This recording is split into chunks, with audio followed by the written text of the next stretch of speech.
ሰላም ሰላም ቤተሰብ እንዴት ናችሁ? ሰላም ናችሁ ወይ? እኔ ጋር ሁሉ ሰላም እግዚአብሔር ይመስገን።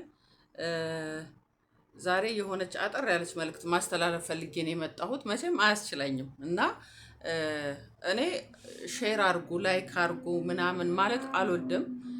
ምክንያቱም ከዩቱብ የምጠቀመው ነገር የለም።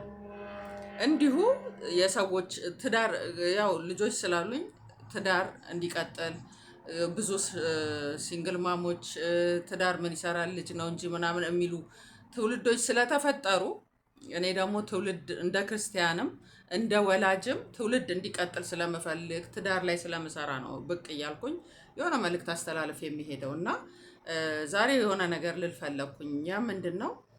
የፍናንን ሰርግ አይተነዋል። ፍናን እንኳን ደስ አለሽ። አታዩ ግን የእንኳን ደስ አለሽ መልእክቴን ማስተላለፍ እፈልጋለሁ። ሲቀጥል አይተነዋል ሁላችንም። ምክንያቱም ክፍል አንድ፣ ክፍል ሁለት፣ ክፍል ሶስት ምናምን እያለ በክፍል በክፍል በጣም ረጅም ሰርግ አይተናል፣ መልስ አይተናል። ደመቅ ያለ ሞቅ ያለ በጣም ደስ የሚል ሰርግ አይተናል። ከብራይት ሻወሩ ውጪ ሁሉም የእሷ ወጪ ነው። ያው ስፖንሰሮቿ እንዳሉ ሆነው ማለት ነው። ታዋቂ ስለሆነች ስፖንሰሮች ይኖራታል ኦፍኮርስ፣ ዲኮርም ምንም ነው የሚሰሩ። ግን እሷ ደግሞ እነሱ ደግሞ ያወጣሉ። ያው የታወቀ ነው። አሁን ላይ ከኑሮ ውድነቱም አኳያ ምናምን ምን ያህል ወጪ እንዳወጣች መገመት አያቅተንም እንገምታለን። ዛሬ ላይ ልደት ስታከብሩ እንኳን ምን ያህል ኮስት እንደሚያደርጋችሁ እናውቃለን። እና ብዙ ወጪ ወጥቶበታል። እና ምን ታዘብኩኝ ታውቃላችሁ? ግን እንደዚህ አይነት ሰርጎች ሟርተኛ ምናምን እንዳትሉ እዚህ ጋር ግን እውነታውን ነው የምናገር። በጣም እንደዚህ አይነት ነገር ይሄ ሌክጀሪ የሆነ ነገር በቃ እላፊ የሆነ መነጋገሪያ የሆነ ትዳር አይበረክትም። ሟርተኛ እንዳትሉኝ። ሊበረክትም ይችላል። ግን የሚበረክተው መቼ ነው? ሰዎቹ ብልሃተኛ ከሆኑ በብልሃት ቤታቸው መምራት ከቻሉ ያስቀጥሉታል። አለበለዚያ ግን አይሆንም። ለምን? በብዛት እንደዚህ አይነት ትዳር እይታ በቃ የሆነ እንዴት ልበላችሁ፣ ሰው ሰው እንዲያይላቸው ነው። ቤታቸው ላይ አይደለም የሚሰሩት፣ ውጪው ላይ ነው የሚሰሩት። በቃ መነጋገሪያ መሆንን ሾ አፕ ነው በቃ። እና ምናምን እንዲባልላቸው እንጂ ቤት ውስጥ ያለውን ነገር ይዘነጉታል። የውጭውን ሲያስቡ ሚስቱን ቴኬር ማድረግ ይረሳል። የውጭውን ስታስብ ባሏን ቴኬር ማድረግ ትረሳለች። እና ብዙ ጊዜ አይተናልም አይደለ እንዴ? የመቅደስ ጸጋዬን ሰርግ አይተናል፣ የሜላትን ሰርግ አይተናል፣ የተለያዩትን ፌመሶች እነ ሰላም ተስፋዬ የሁሉንም አይተናል። አመት ባልሞላ ጊዜ ውስጥ ሲፈርስ ማለት ነው። እና እነሱ ደግሞ ፌመስ ስለሆኑ ስለታወቁ ሚዲያ ላይ ስለወጡ ነው። በየቤቱ ደግሞ ያሉ አሉ።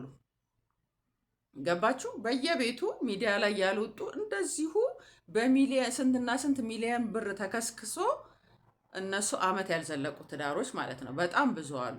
ያ የሚሆነው ምንድን ነው? የድሃ ሰርግ ገባችሁ? በመጠን ነው የሚኖሩት፣ በመጠን ነው የሰረጉት። ከዛ በኋላ ፎከስ የሚያደርጉት ትዳራቸው ላይ ነው። እንዴት አድርገን ኑሮን እናሸነፍ፣ እንዴት አድርገን እንትንበል፣ እንዴት አድርጌ ሚስቴን ቴኬር ላድርጋት። አያችሁ? እንዴት አድርጌ ቴኬር ላድርጋት። በቃ አውጥቻታለሁ ከቤተሰቦቿ ቤት አውጥቻታለሁ ከራሷ ላይፍ። አሁን የጋራ ላይፍ ነው ያለን። እንዴት ነው ቴኬር ማደርጋት? ይሄን ብሰራ፣ ይሄን እንዲብል እዛ ላይ ነው የሚያተኩረው። እዚህ ጋር ግን ሁሉ ነገር አለ። ሁሉ በእጃቸው ነው፣ ሁሉ በደጃቸው ነው። ከዛ በኋላ ምን ይመጣል? ይሄ ሁሉ ሀብት ሲጀምር ዝም ተብሎ አይመጣም። ገባችሁ አይደለ? ዝም ተብሎ አይመጣም። የሆነ ቢዚ የሚያደርግ ምናምን ስራ አላቸው ማለት ነው።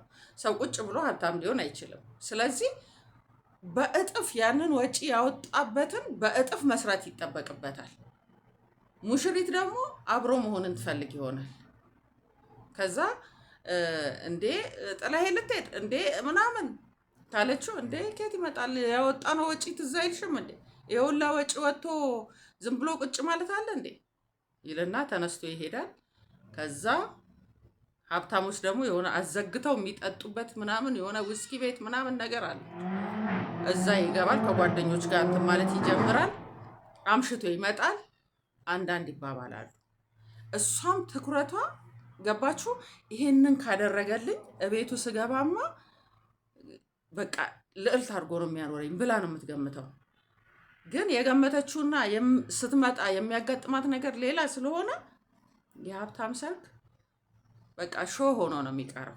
የሆነ ሰርጉ ነው እንጂ የምትሉት ትዳር ላይ ምንም አይሰሩም የትኛውም ሀብታም። ከዛ መጨቃጨቅ ስትጀምር ምን ጎደለብሽ ማለት ይጀምራል። ምን ጎደለብሽ? ከሰው እኩል አድርጌሽ ከሰው በላይ አድርጌሽ ነው እንጂ ከሰው እኩል አይደለም። ከሰው በላይ አድርጌሽ እንደዚህ ሀገር ጉዳስ ብዬ እንደዚህ አድርጌሽ ምን ጎደለብኝ ብለሽ ነው የምታስቢው።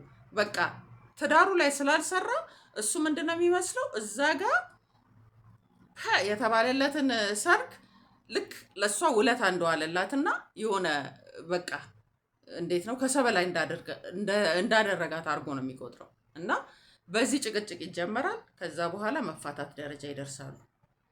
እኔ ላልተጋባችሁ ሰዎች መናገር የምፈልገው ምንድን ነው፣ ሰርግ ላይ አይደለም ትኩረት ማድረግ ያለባችሁ፣ ጋብቻ ላይ፣ ጋብቻችሁ ላይ። ጋብቻ ማለት መጋባት ማለት ነው። ሁለት የተለያዩ ሰዎች አንድ ላይ ሲጣመሩ ነው ጋብቻ የሚባለው። ገባችሁ? ሁለት የተለያዩ ሰዎች ከሰርግ በኋላም ጋብቻ ካልፈጸሙ እሱም ልክ በፊት እንደሚሆነው በተለይ ሀብታም የሆነ የገዛችሁ በቃ በብሩ ትዳሩንም ምኑንም ማስቀጠል የሚችል ነው የሚመስለው። እና ሴት ልጅ ቴኬር ማድረግ በፍጹም አይችልም።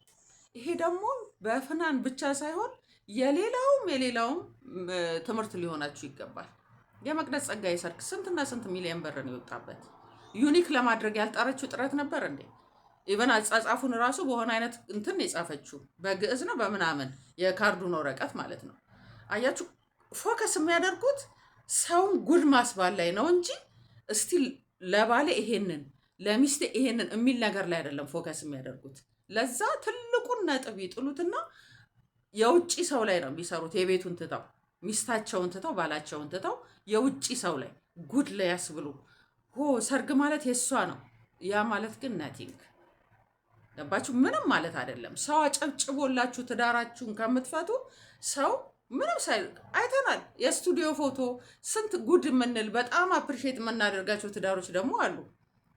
ሰርግ ሳይሰርጉ የስቱዲዮ ፎቶ ብቻ ተነስተው ቬሏቸውን ለብሰው ምን ብለው የስቱዲዮ ፎቶ ብቻ ተነስተው ትዳራቸው በጣም ያማረ ሰዎችን አላየንም? እስቲ ዘቢባና ኢሱን ተመልከቱ። አልሰረጉም ግን ደስ አይሉም? እኔ በጣም ነው ደስ የሚሉኝ በእውነት።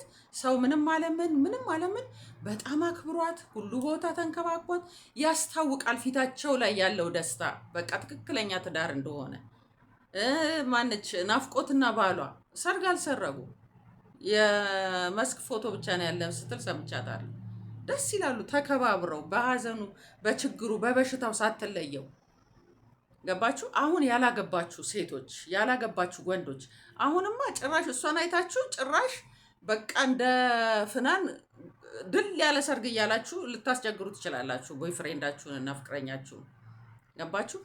ሰርግ አይደለም ዋናው፣ ሰርግ አይደለም። ትዳራችሁ ላይ ስሩ፣ ጋብቻችሁ ላይ ስሩ። በቃ እሱ ነው አብሯችሁ የሚኖረው፣ እሱ ነው የሚያስቀጥል። ዛሬ በጣም በቃ ተበላ ተጠጣ እንትን አለ ውስኪ ተራጨን እንትን ቁርጡ ተቆረጠ ምናምን ተብሎ አንቺ ፈት ከምትሆኚ የስቱዲዮ የመስክ ፎቶሽን ተነስተሽ ትዳርሽን በትክክል ብትይዥ ይመረጣል።